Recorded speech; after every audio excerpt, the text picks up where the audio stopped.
California Congressman Khanna. Great to see you. I just love the fact that you're putting your effort into this and spending the time and building these partnerships. Tell us how it all works. Well, Steve, I appreciate it. I call it a new economic patriotism. For too long in this country, we hollowed out our manufacturing, saw factory towns decimated, rural communities decimated.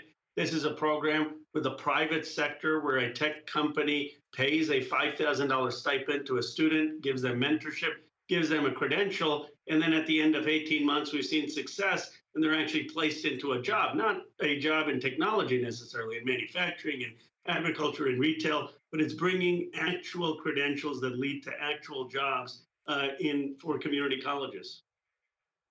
And how have you, I mean, have the sort of local governments or state governments in other states been involved?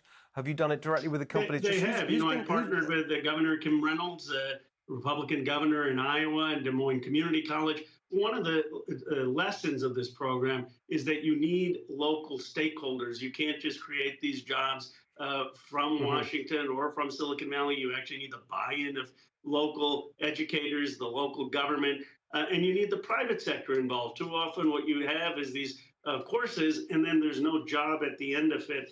And this is something I think that can actually bring the country together, be proactive, productive, instead of simply hurling insults at each other.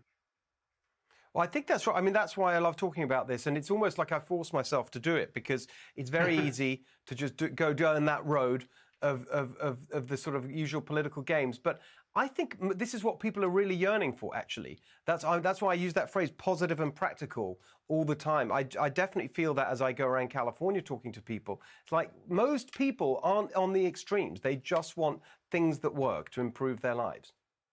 Well, they've been frustrated that the American dream seems to have slipped away, that so many production jobs, manufacturing jobs left, that no one cared about them. And, here's the reality. These things don't often go viral. They don't make the headlines. But when you actually talk to people in the community, this is what they want. This is what they care about. They want to know, how are our kids going to live in a changing economy and still have access to the American dream? How can they buy a house? How can they have a life that was better than their parents? And they want practical solutions towards it. And the thing is, when you're talking about manufacturing, when you're talking about technology investment, when you're talking about staying ahead of China, keeping America preeminent, renewing the American dream and having concrete solutions, you get a lot of consensus on that. So why can't we have politicians on both sides focused on the places where we agree instead of always focusing on the places where we disagree?